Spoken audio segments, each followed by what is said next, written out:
Hi, everybody, and welcome back to another edition of ICC2 Interstitial Cystitis Chronicles 2. Don't forget the 2.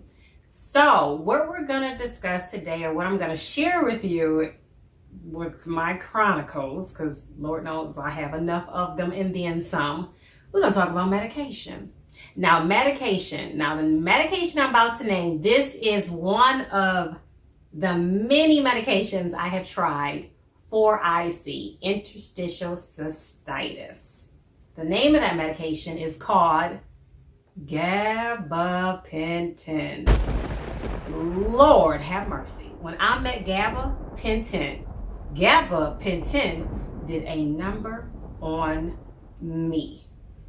Let me tell you. Okay, let me back up again. Now, gabapentin is normally prescribed as an anticonvulsant medication, anti-seizure medication for your nerves as well, nerve pain. Sometimes you may hear a person complain of neuropathy, that they're feeling maybe in their feet due to another condition, and it feels like pins and needles. That's how I've heard it explained to me. But do your Google search, ask your doctor. What may not work for me may work for you. Discuss it with your doctor. Okay, so I was telling my urologist about these pains that I feel in my abdominal area, mainly on the left side. And I told him also about some vaginal pain that I was experiencing, where it felt like shooting pain at times. And it also, like, my nerves in my vaginal area felt like just like a constant vibration feeling. And I'm like, oh, what the heck is this coming from? What's going on now? As if I don't already have enough to deal with when it comes to IC. You feel me? Yeah. So next thing I know, I'm being told that maybe we should try gabapentin. So I'm like, okay, so how will that help, doctor? So he's telling me that should calm down the nerves. Well, yeah, it calmed down the nerves, but let me tell you what else it calmed down. I'm in the midst of a conversation, say with my mama, my dad, aunt, uncle, niece, nephew, kids, boyfriend, fiance, whoever, teacher, co-worker. Couldn't even remember where I left off. Talk about brain fog. It got serious. I would be like in the midst of doing laundry. Well, guess where the clothes would sometimes not end up literally, but I would be on my way walking to the refrigerator with a load of clothes, thinking I'm gonna throw them in the refrigerator, thinking it's the washing machine. I kept thinking, what the heck is going on? What am I doing differently? Oh yeah, I met gabapentin. Okay, so that's one example. For me, I experienced like severe brain fog, and I'm like, dang, but it's working. Like, those vibrations was calmed down, and it actually gave me a little bit of energy, and I was like really thankful for that, because sometimes with having IC, you can feel drained because you're getting up in the middle of the night, whether it's 1 time, 2 times, 3 times, 4 times, 5 times. Like, sometimes I don't even like count. I done lost count getting up so much, but it was helping me to sleep as well. And I'm like, oh, okay. So I got brain fog, but you helping me to sleep through the night. Maybe I should keep taking this. And a little bit of energy too. So I'm like, okay, those were some pros to the medication for me. Well, let me tell you, one night, gabapentin relaxed my bladder so much, relaxed those muscles so much. I felt a little something warm in the bed.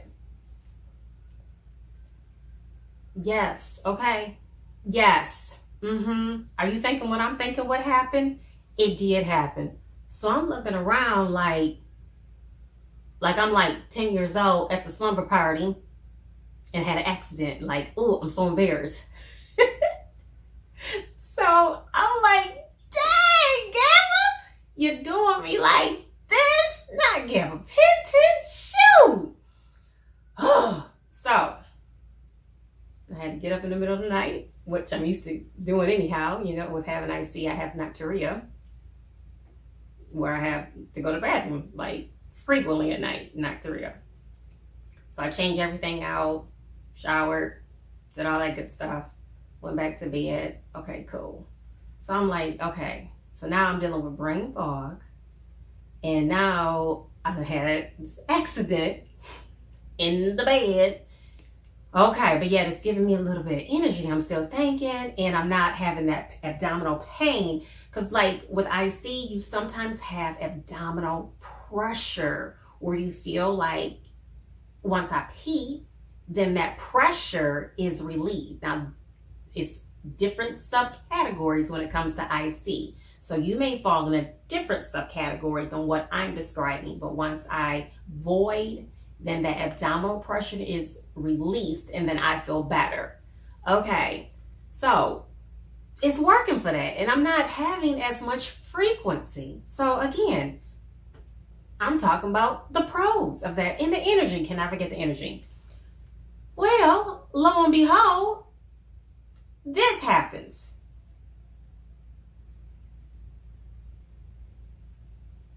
Hair loss.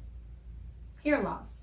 Now, as a licensed barber, stylist, I would hear, different ones come in and complain of hair loss. Oh my gosh, medication can sometimes be a side effect. So I couldn't really relate, but Lord have mercy. Now that I'm in their shoes, I can relate. So like my hairline, it thinned out, like here, and my hair as a whole just thinned out. Now my hair is in 2 French braids on the side, but I wanted to give you the real. I wanted you to see me for me. As far as the hair loss, I lost hair in my eyebrows as well, and I'm noticing this. So I go speak with my doctor, because normally when you are prescribed a new medication, you have a follow-up visit for the doctor to see how you're doing. Or hey, it's been times I've called my doctor before a follow-up visit just to check in, let them know what's going on and what do they think. Should I continue? Now, my starting dose of Gabapentin was 100 milligrams. Now, when I told my doctor, have you ever witnessed a patient maybe sharing with you or know Gabapentin as a known side effect that you have hair loss? He looked at me. I looked at him. He looked back at me. I looked back at him. And he seemed kind of like it was a shock. Okay, so where are we going with this? No, he said, no. He stated, no. He stated, no. And I'm like, yes, maybe I'm the first, because I'm experiencing hair loss. And all of this was not going on before Gabapentin. Now, yes, you're going to shed hair. I can say that. On average, you're going to shed anywhere from 80 to 100 strands. But when it starts to become visible, and you're like, wait a minute now, this is more than the average for me, we got a problem. But he told me, he was like, the only time I've really noted that is when a patient is on too high of a milligram, but you being on the starting dose of 100 milligram, he seemed surprised.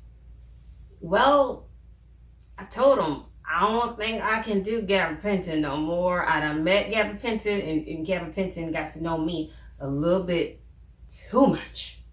So the situation with that, the doctor decided that we would try a different medication. That was Lyrica, okay? That's like the cousin sister of Gabapentin. But now when I took that, I didn't stay on it no time. Why? Because I was knocked out. I need all the energy I can get. And if it's just going to be knocking me out, not going to be able to do. So I let him know that. And so my doctor decided to try me on a different medication. So I don't know. This IC thing is trial and error, and I understand medications are not going to be perfect. And I'm just trying to do the best that I can and just get the word out there and be an advocate. So that is my Gabapentin story chronicle for today. You guys, don't forget to like, don't forget to subscribe, and please share, comment, engage with me. I want to talk with you. So thank you for tuning in. Another edition of Interstitial Cystitis Chronicles 2. Don't forget to 2. ICC 2. Signing off. It's been real. Till next time. Peace.